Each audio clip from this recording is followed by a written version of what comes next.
China, Diane, yet another thing we probably need to be very worried about. Well, so Beijing risks new Cold War after leaked document reveals it's pursuing a Pacific Islands deal.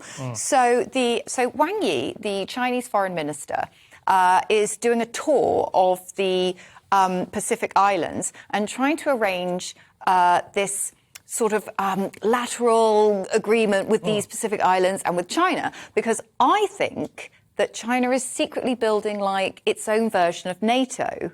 Because when you look at the map, it's blatantly trying to create sort of this wall between itself, the Pacific Islands, and then America. So that would be SPATO, wouldn't it? South Pacific Treaty Organisation. Yeah, it would be space. Spamo. Well, I mean, is it illegitimate that they should regard that as their sphere of influence, do you think, compared to America and their sort of presumption that people aren't allowed to come and fool around the Caribbean and so on? I don't know if it's presumptuous. I'm not sure if it's illegitimate, because they seem to be doing it in a good way. They seem to be approaching people and sort of chatting to them and saying, well, why don't you come and be part of this? Trade delegations, always. Yeah. Penny Wang, who is the Australian foreign minister, she is very new in her role, but she's now been sort of scrambled like a jet, and she's now following round. Not like an egg. Well, yeah, it could be a jet, could be an egg. It depends how she feels.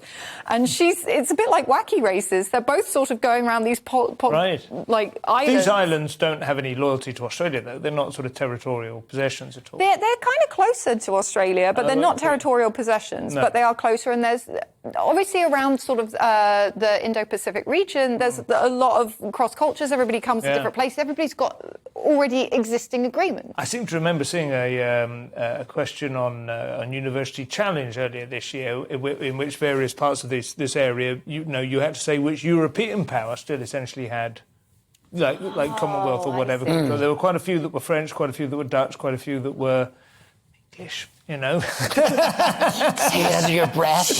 Whisper it. But I mean, it's obviously hotting up, isn't it? The land grabs. Well, it's not a land grab. It's more like a sea grab, really, isn't it? Even though they are little islands, as you say, it's naval bases, and you start to expand that way, and it becomes quite. You think, well, what's the size of some of these villages? And they're not huge economies, but they are quite useful refuelling depots. Yeah, they're strategically sort of in a geographical space. They are important, but what is exactly what you just said. They are trying to get a meeting with China, but China is responsible for a lot of the climate change, and if the sea levels do rise, then some of those relationships they're going to make, they better be submarine bases. Very good point.